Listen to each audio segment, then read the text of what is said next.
Good morning dear students. कैसे हो सारे सारे बहुत अच्छे होंगे, यही उम्मीद करते हैं हम।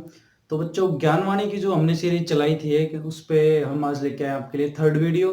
फर्स्ट वीडियो में जैसा आप सभी को पता है कि हमने कोरोना के बारे में, यानी कि आज के माहौल के बारे में थोड़ा डिस्कशन किया था कि क्या चल रहा है, कैसे चल रहा है, कैसे हमें रहना चाहिए, उसके बारे में थोड़े अपने विचार साझा किए थे। सेकेंड वीडियो में हमने आपको बताया था कि जो बच्चे 10th क्लास से 11th क्लास में जा रहे हैं, वो बच्चे किस तरह से किन बातों को ध्यान में रख के, किन बातों को दिमाग में रख के अपने लिए एक अच्छा स्ट्रीम सिलेक्शन करे कि आर्ट लेना है या मेडिकल लेना है, नॉन मेडिकल या कॉमर्स या जो कुछ भी है, उन सब के बारे में थोड़ा सा ब्रीफ दिया था, मैंने आपको थोड़ा सा बताया था। आज जो थर्ड वीडियो है, जैसे कि आप देख रहे हो, आज थर्ड वीडियो हम जो लेके आए हैं, उसमें हम आपको थोड़ा डीप में ले चलेंगे सब्जेक्ट्स के बारे में, स्ट्रीम सिलेक्शन के बारे में, और 12th के बाद आपके पास क्या क्या ऑप्शन होंगे उनके बारे में थोड़ा सा बताएंगे। तो स्वागत आप सभी का हमारे चैनल इंसेप्शन एक आरंभ में। मेरा नाम है मनीष कुमार। मैं वैसे पढ़ाता हूँ आपको केमिस्ट्री 9, 10, 11, 12th की। तो जुड़े रहिए हमसे, देखते रहिए। बीच बीच में हम इस तरह से अपने विचार भी साझा करते हैं, जो कि हो सकता है आपके लिए बहुत ज़्यादा महत्वपूर्ण हो, अगर आप इनको समझे तो, अगर आप इनसे संबंध रखते हो तो उम्मीद करता हूँ आपने ये चैनल सब्सक्राइब कर लिया होगा और अपने यार दोस्त, अपने चाहने वालों को सभी को इसके बारे में बता दिया होगा कि इस तरह की जब वीडियो आए तो उनको सबसे पहले पता चले, तो उनसे भी आप कह के सब्सक्राइब करवाइए। चलो शुरू करते हैं। आज का टॉपिक हमारा कि कैसे हम स्ट्रीम सिलेक्शन करते टाइम 10th के बाद क्या क्या होता है। देखो, 10th जब हम पास करते हैं, हम सब बड़े खुश होते हैं, और ये सच बात है।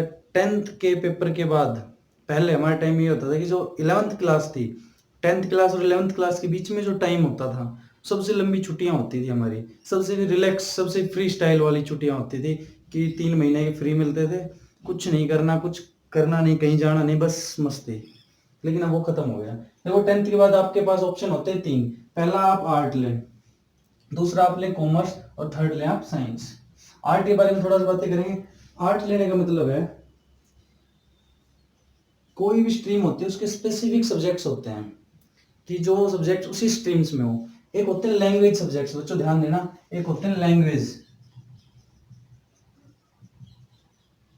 और एक होते हैं एडिशनल सब्जेक्ट्स। दो तरह के सब्जेक्ट्स होते हैं। लैंग्वेज आप सभी को पता है क्या क्या होते हैं? हिंदी, इंग्लिश। हमारे यहाँ हिंदी इंग्लिश चलते हैं, सीबीएसई के स्कूल्स कुछ पंजाबी, एक संस्कृत भी चलता है। अभी 10th तक तो चलता ही चलता है, 12th में भी कहीं कहीं चलता है। हिंदी, इंग्लिश, संस्कृत, ये दो लैंग्वेज, इनमें से एक आपके पास मस्ट होना चाहिए। पंजाबी, उर्दू, वो अलग अलग सीबीएसई कुछ एक स्कूल रखते हैं। तो ये तो लैंग्वेज है। एक सब्जेक्ट तो इनमें से आपको कोई भी स्ट्रीम ले लो, एक आपके पास जरूर होगा। एक उसके बाद होता है एडिशनल सब्जेक्ट। एडिशनल में आप जैसे हम पढ़ते हैं फिजिकल, फिजिकल एजुकेशन हो जाती है, म्यूजिक, उसके बाद होती है कंप्यूटर साइंस, उसके बाद होती है इंफॉर्मेशन टेक्नोलॉजी, आईटी,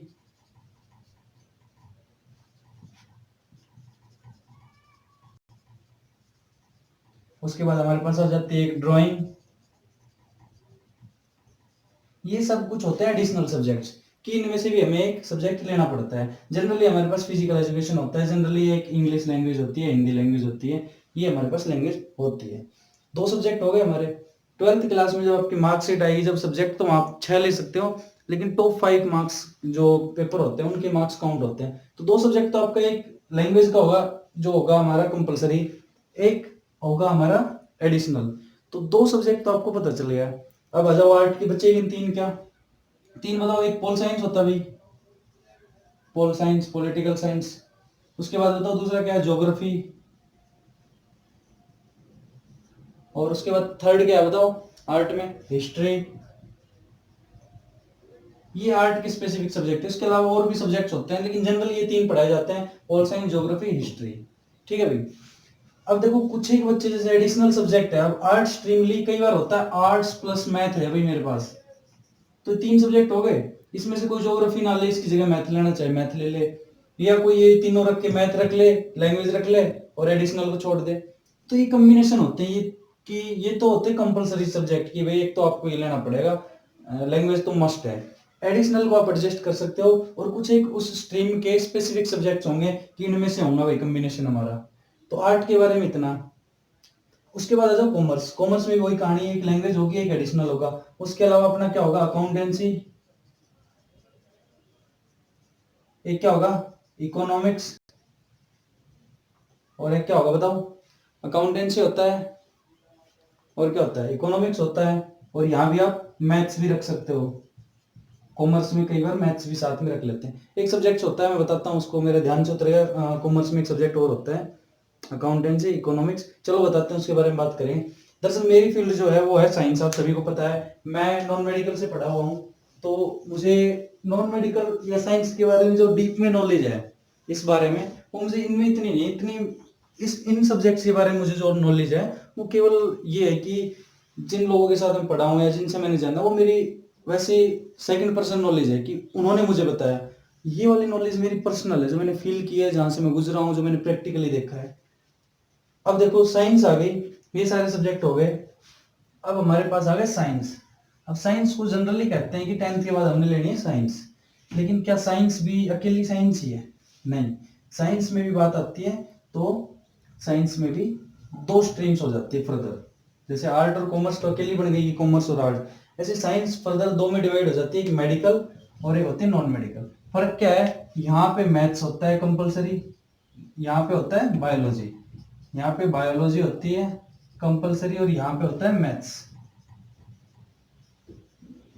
यहाँ पे बायोलॉजी, यहाँ पे मैथ्स, बस ये फर्क होता है। उसके अलावा फिजिक्स यहाँ भी है, केमिस्ट्री यहाँ भी है,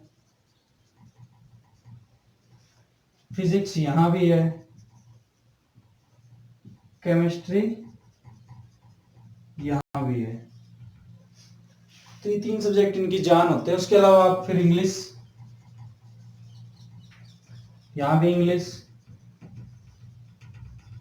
उसके बाद आ जाओ, अब कोई म्यूजिक रखेगा, यहाँ भी म्यूजिक रखेगा परसेंटेज बूस्ट अप करने के लिए। म्यूजिक का जो पेपर होता है वो होता है 30 मार्क्स का, 30 मार्क्स, और प्रैक्टिकल होती है 70 मार्क्स। अब बताओ कौन नहीं चाहेगा कि हमारे पास ऐसा कोई पेपर हो जिसमें 70 मार्क्स फ्री में मिल रहे हो? भाई सीधी सी बात, सबके 90 प्लस आएंगे, 30 में से आप 6 क्वेश्चन 7 क्वेश्चन होते हैं, सभी याद कर लेते हैं, सभी के 25 प्लस आते हैं। मेरे तो 100 आउट ऑफ 100 थे भाई म्यूजिक में, आपको बता दूं। मेरी मार्कशीट की, मैं 12th की में एक पेपर में जो कि म्यूजिक है उसमें 100 आउट ऑफ 100 है, परफेक्ट। तो इसलिए म्यूजिक सब रखते हैं। इसके अलावा कुछ एक रखते हैं फिजिकल एजुकेशन साथ में, 6 सब्जेक्ट फिजिकल एजुकेशन, ये वाले भी रख सकते हैं फिजिकल एजुकेशन। मतलब कहने का मतलब आप लोग मैक्सिमम 6 सब्जेक्ट ले सकते हैं। क्यों? क्योंकि परसेंटेज बनानी है तो आपको टॉप 5 के परसेंटेज काउंट हो जाएंगे दिखाने के लिए। उसके बाद आगे आप कहाँ जाते हो वो डिपेंड करेगा कि किस सब्जेक्ट की परसेंटेज वो जरूर लेंगे। मान लो आप बीएससी जा रहे हो, आपके मैथ में आगे 50, यहाँ सब में 80, तो मैथ का वहाँ काउंट होगा। वो मैथ को आप बाइकआउट नहीं कर सकते, क्योंकि वहाँ मैथ मेन सब्जेक्ट है। आपको कहीं कंपटीशन में जाना है, कोई पेपर दे रहे हो, तो आप टॉप 5 लगा दो, कोई दिक्कत नहीं है। लेकिन बीएससी तो मैथ्स का सब्जेक्ट है ना, मैथ्स की जरूरत है, तो इसलिए इस तरह के कॉम्बिनेशंस बनाए जाते हैं जिसमें सब्जेक्ट सिलेक्शन होता है। अब देखो यहाँ बायोलॉजी है, वो मैथ्स है, बस इतना फर्क है। यहाँ आपका मैथ का पेपर होगा 100 मार्क्स का, यहाँ आपका बायोलॉजी का होगा 70 मार्क्स का, बस। तो यहाँ अगर आप थोड़ा पढ़ते हो, 30 नंबर आपके पास इंटरनल है, 30 में से आप कितने 26 27 तो आराम से ले लोगे। मतलब टीचर्स लगाते हैं 100 में से आपको पूरे 100 नंबर खुद अपनी मेहनत से लाने पड़ेंगे। ठीक है भाई, तो इस तरह की सब्जेक्ट्स की वो होती है हमारी अरेंजमेंट्स। जो 10th के बाद आप 11th 12th में जाते हो, तो ये हमारा एक स्ट्रक्चर है, बेस स्ट्रक्चर की कौन कौन से सब्जेक्ट्स क्या पढ़ना है। अब आपको थोड़ा सा बता दूं कि कोई बच्चे कहते हैं मेरा इंटरेस्ट मैथ में है, बायो मुझे नहीं आती, उनके लिए मैं एग्जाम्पल में खुद यहाँ पे खड़ा हूँ, मैं बताता हूँ आपको। हाँ, एक ऑप्शन और होता है आपका साइंस के पास, कि आप साइंस लेने वाला, आपको ये कंफर्म है साइंस ही लेना है, लेकिन आप यहाँ कंफ्यूज हो कि मैथ लूँ या बायो लूँ। दो ऑप्शन आपके पास कि मैथ्स लें या बायो लें। तो बच्चों, या तो आप मन बना लो, उसके बारे में थोड़ा पढ़ो अपने टीचर से या हमसे या कहीं से भी गाइड कर लो, अपने बारे में सोचो, फैमिली कंडीशन देखो कि आपको कहाँ ज़्यादा अच्छे से आप अपना परफॉर्मेंस दे सकते हो, या तो वो है। अदरवाइज फिर भी आप कंफ्यूजन है आपके मन में, तो एक और आपके पास चांस होता है कि आप 11th क्लास में मैथ्स भी लो, आप 11th क्लास में बायो भी लो, आप दोनों सब्जेक्ट रखो अगर आपके अंदर कैपेसिटी है। अगर आपको लगे कि आप दोनों सब्जेक्ट चला सकते हो, तो आप कॉम्बिनेशन 6 का बना लो। यहाँ आपका फिजिकल हट जाएगा, बायो आ जाएगी मैथ्स के साथ, फिजिकल हट जाएगा, मैथ्स आ जाएगा बायो के साथ, कोई दिक्कत नहीं, ये भी एक पॉसिबिलिटी होती है। लेकिन अगर आपको लगे कि यार ये सब्जेक्ट्स का बर्डन ज़्यादा है, मैं नहीं झेल पा रहा, तो 11th में आप 6 महीने साल पढ़ के जब ये लगे कि ये सब्जेक्ट्स मेरे काबू का नहीं है और इसमें मुझे अच्छा कर सकता हूँ मैं, तो उसको छोड़ दो वहाँ, ये भी ऑप्शन होता है आपके पास। तो यही मैंने किया था। मेरे पास 11th में बायोलॉजी और मैथ्स दोनों थे, फिर बायोलॉजी मैंने छोड़ दी, फिर मैंने मैथ्स ले ली और मैं आज यहाँ हूँ। और मुझे आज भी उस फैसले पे अपने पे अफसोस है कि मैंने मैथ्स क्यों ली। आप वाली सोच कि मैथ्स में मैं अच्छा हूँ, मैथ्स में मेरे 100 आउट ऑफ 100 आए थे 10th में, तो मैथ्स मेरा बहुत अच्छा होगा, लेकिन ऐसा नहीं हुआ। और मैथ्स ने मेरे सबसे कम मार्क्स थे 12th क्लास में मैथ्स में, अदर सब्जेक्ट्स के कंपैरिजन में। तो ऐसा कभी भी मन में ये मत सोचना कि मैं 10th में इस सब्जेक्ट में अच्छा हूँ तो मैं 12th में भी ये सब्जेक्ट मेरा बहुत अच्छा होगा। ऐसा कहीं नहीं लिखा है। ये आप पे है कि आप किस सब्जेक्ट को कितना टाइम देके पढ़ते हो। 11th 12th एक अलग दुनिया है, एक नई दुनिया है। अगर आप 0 हो तो 100 पे पहुंच सकते हो, अगर 100 हो तो आप 50 पे आ सकते हो। कहीं कोई गारंटी नहीं लेता कि आप लोग अच्छा ही। तो बच्चों, ये आपके हुए साइंस स्ट्रीम का सिलेक्शन कि कैसे आपको स्ट्रीम लेनी है। तो मुझे लगता है जो बच्चे ज्यादा कंफ्यूज है वो लास्ट वाला ऑप्शन ले, आप दोनों रख लो। 2 महीने 3 महीने 4 महीने आप पढ़ो। जैसे आप बायो वालों के साथ जाओगे, कुछ एक बच्चे ऐसे जो टारगेटेड होते हैं कि मुझे बायो लेके ये करना है। जब उनके साथ आप बैठोगे, उनके विचार सुनोगे, उनके फोकस की वो कहाँ क्यों कर रहे हैं, हो सकता है आपके उनके साथ रेजोनेंस बन जाए, आपको भी लगे हाँ मुझे यही करना है, इसी डायरेक्शन में जाना है, तो आप दूसरे सब्जेक्ट को अपने आप छोड़ दोगे। या आप दूसरे सब्जेक्ट में गए, वहां आपको ऐसे बच्चे मिल गए जिन्होंने आपका कंफ्यूजन दूर कर दिया, तो आप 2 महीने के अंदर ही दूसरे सब्जेक्ट को छोड़ के अपना एक सब्जेक्ट पे फोकस कर लोगे। आपको फिर मन में ये नहीं रहेगा कि यार मैं ये ले लेता तो मैं डॉक्टर बन जाता, मैं ये लेके यहाँ फंस गया। ऐसा कभी मन में नहीं रहेगा अगर आप उस ऑप्शन के लिए जाओगे। और ज़्यादातर स्कूल, सीबीएसई स्कूल आपको ये मौका देते हैं।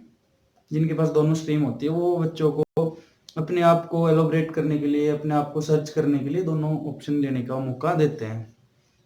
तो ये तो बात हुई हमारी कि स्ट्रीम सिलेक्शन करते टाइम आपको क्या ध्यान रखना है। अभी देखो, 12th आपने कर ली, अब 12th के बाद आपके पास क्या क्या करियर अपॉर्चुनिटीज हैं। 12th क्लास के बाद आपके पास क्या क्या करियर अपॉर्चुनिटीज हैं, उनके ऊपर थोड़ा सा देखते हैं।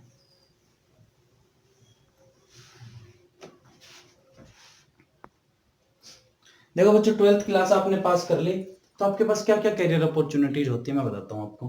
हर एक फील्ड के बारे में थोड़ा सा बताता हूँ। देखो, डिफेंस फोर्सेज में आती है हमारे सबसे पहले आर्मी। आर्मी 12th क्लास के बाद आर्मी में आप सोल्जर की पोस्ट पे जा सकते हो।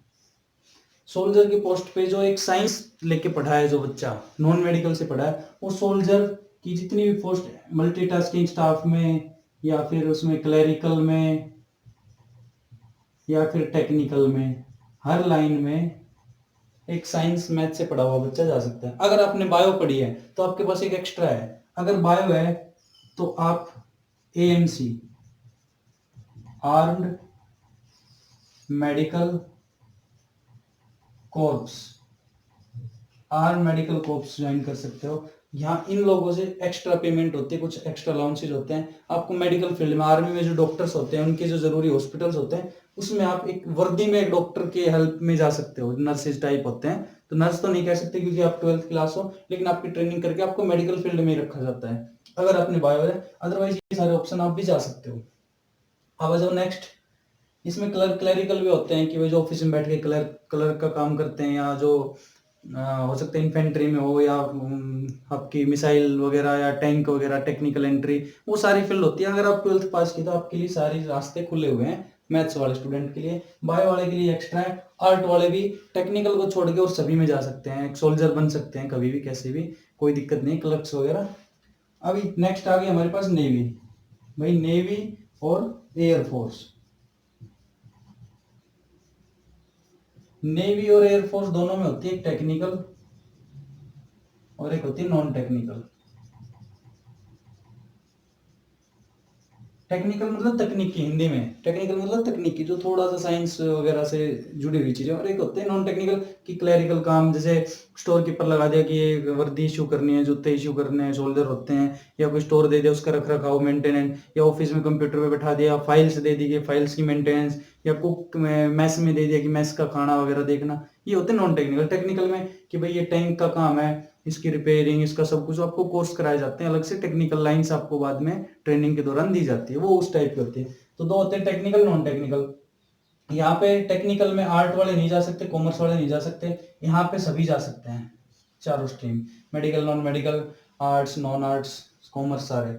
यहाँ पे केवल मैथ्स वाले जा सकते हैं, टेक्निकल साइंस वाले, ठीक है। आर्मी नेवी हो गया। उसके बाद देखो क्लरिकल स्टाफ, जो अपनी सिविल गवर्नमेंट जॉब होती है, ये क्या थी डिफेंस, अब आ गई सिविल। सिविल में एसएससी लेता है भाई क्लर्क्स के लिए, CHSL पेपर का नाम होता है, CHL combined higher secondary level, कि जो 12th के बाद आप अगर पेपर देते हो क्लर्क के लिए एसएससी में, जैसे कि एसएससी के MTS में जाते हैं बच्चे, जितने भी आपको क्लर्क्स, लेकिन जितने भी डिपार्टमेंट्स होते हैं हमारे गृह मंत्रालय या फिर अपना विदेश मंत्रालय, जितने भी सेंटर मिनिस्ट्री है या FCI है, उनमें जो क्लर्क्स होते हैं, क्लर्क लगे होते हैं, वो सारे एसएससी के थ्रू जाते हैं। स्टाफ सिलेक्शन कमीशन, पेपर का नाम होता है CHSL। तो यहाँ पे ये लोग 12th के बाद आप कैसे भी कहीं से भी किसी भी सब्जेक्ट में आप 12th पास किए हो, मिनिमम कुछ होता है 55%, उतने मार्क्स लाए हो, तो आप इस पेपर में बैठ सकते हो। इसके अलग से कंपटीशन के पेपर का पैटर्न होता है, जिसमें इंग्लिश जीके हिंदी सब कुछ आता है, उसका पैटर्न होता है, तो आप इस पेपर में जा सकते हो आप 12th पास करते ही। उसके बाद देखो नेक्स्ट, इसके अलावा एक रेलवेज होता है। रेलवेज में भी आप 12th पास करके जा सकते हो, लोको पायलट या फिर गार्ड्स या फिर टीटी। अभी कुछ एक पोस्ट पे गार्ड और कुछ सिलेक्टिव पोस्ट पे ग्रेजुएशन मस्ट कर दिया, लेकिन रेलवे में बहुत सारी मल्टीटास्किंग या क्लरिकल स्टाफ या ये जो हमारे फुट ओवर ब्रिज है इनको मेंटेन करने वाले, इन सभी जगह पे आप 12th करके जा सकते हो किसी भी स्ट्रीम से। लास्ट होता है ऑफिसर एंट्री। तो ऑफिसर एंट्री में आप NDA एक सुना होगा, नेशनल डिफेंस एकेडमी।